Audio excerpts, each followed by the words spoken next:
What's going on, guys? Welcome back into the channel. In today's video, we're actually going to be visiting an interesting subject, which is whether or not players are programmed to play better than their overall, as well as whether or not ratings matter within the game. And this actually started off just discussing that second topic, and that is, animations within the game overriding ratings and overriding how players play, as well as superstar and X Factor abilities dictating the way that the game plays.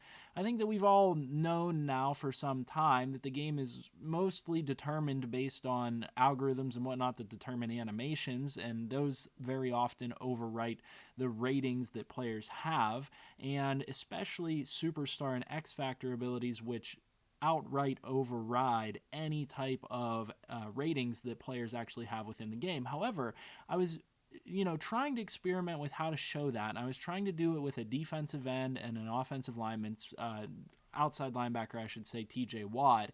And I was thinking of other ways that I could do it. I could certainly take a cornerback that has no athleticism, maybe like 70 jumping, and give them acrobat and show you how they glitch to interceptions and can jump 10 yards within one jump and things like that. There are various ways to show it, but I stumbled upon a interesting way that I believe shows that players are coded to play better than their actual overall.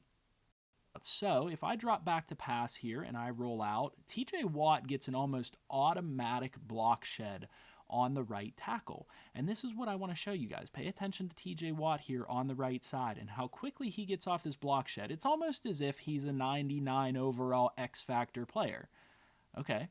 We know TJ Watt's pretty good. We know he's a 99 overall X Factor player, except whenever I go ahead to coaching and depth chart, you guys will see that I boosted my right tackle up to an 86 overall. He's got good athleticism, really good strength, acceleration, good awareness, 85, and all of his pass blocking ratings have been taken up into the 80s, 89, 89, 89. Okay, well, that's not so special. TJ Watt can beat really good offensive linemen, except for the fact that when I go to TJ Watt, he's a 69 overall. And in fact, TJ Watt had his strength reduced to 75. His athleticism's still there, which isn't too bad. His awareness is down to 74. The other interesting thing is that all of the other attributes that matter for him, power moves, finesse moves, block shedding, pursuit, play recognition, have all been taken down to 70.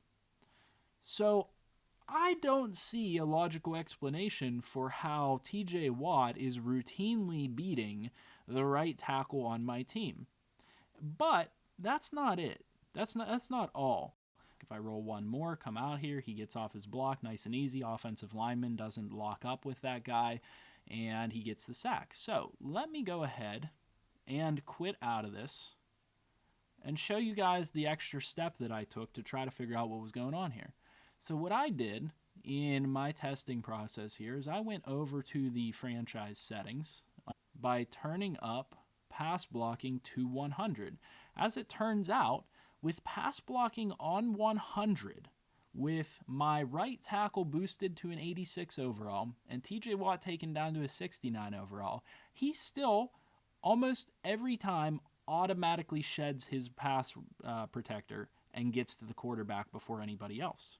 And not only that, I edited everybody in week 1 and advanced to preseason week 2 and did this testing in both weeks because I was thinking maybe the game didn't register the changes that I made to those players. I know that this isn't the most scientific method for doing this. However, I do believe that this is strong evidence for a couple of arguments, and that is, number one, that the game is driven completely off of animations and not the ratings that are within the game. And number two, that is that certain players are coded to play better than their overall and than other players within the game. And these are theories that we've had for a while. I think we've all known that the game is X Factor and superstar ability and trait driven and animation driven for a long time. That's the case, and I think that we all realize that by now. But I also think that there's been a lot of speculation as to whether players are coded to play better or not, and I think that this does help to support that argument. And honestly, I think that if we take a look at this example right here, and this isn't even me rolling to TJ Watt's side, I believe he's the first one here, no, the second one to shed his block. It looks like the interior defensive lineman over there, probably Cam Hayward is who that was. Oh no, it doesn't look like it's Cam Hayward, maybe Isaiah Buggs or someone like that is first to shed his block. But TJ Watt very quickly here sheds his block and is in on the quarterback before the other guys are. And we're talking about a terrible matchup on the right side now. We're talking about a 69 overall pass rusher going up against an 86 overall pass blocking offensive tackle. Whereas on the opposite side, we're talking about a better pass rusher going against a worse offensive lineman. If we go ahead and take a look at the depth chart here for our left tackle and our rushing right end, you guys will see that our left tackle is a 67 overall. His awareness is only 78, and his pass blocking, I know for a fact, is not very good. We're talking about somebody who has pass block numbers in the 60s, the high 60s, versus our rushing right end, who is Alex Highsmith, who has 82 speed, 70 awareness, as well as pretty good finesse moves, 78, which is definitely better than any of the pass blocking stats of the opposition, 73 block shedding, 70 power moves. Obviously not an elite pass rusher by any means, but he was getting pretty much stunted at that left tackle position in comparison to what was going on there with TJ Watt.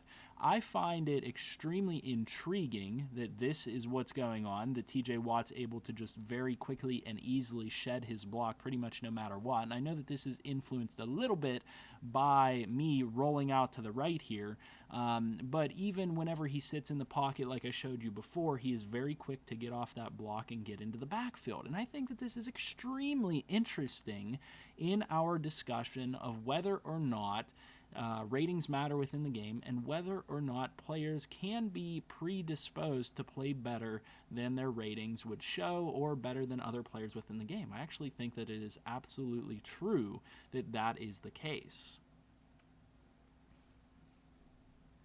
Now, I want to hear from you guys down in the comment section below whether or not you believe that that is the case, or if you believe that this is evidence for that. I think that this is a very widely known discussion topic right now that a lot of people have been talking about.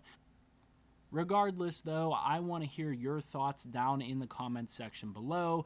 Like I said, this is not a perfect scientific experiment. It is just a very intriguing find that I, stumbled upon whenever I was deciding to, test a few things out here. I think that it is an interesting topic of discussion. It is something that is very hard to prove whether it is actually true or not. I do believe it is pretty clear that ratings and things like that are secondary to animations and superstar abilities. But as always, let me know your thoughts down in the comment section below. Please, please, please leave a like on the video and subscribe to the channel if you're new, especially if you enjoy these topic videos, these discussion videos. And let me know in the comment section anything you'd like me to cover. I'll see you guys in the next video, and I hope you have a good one.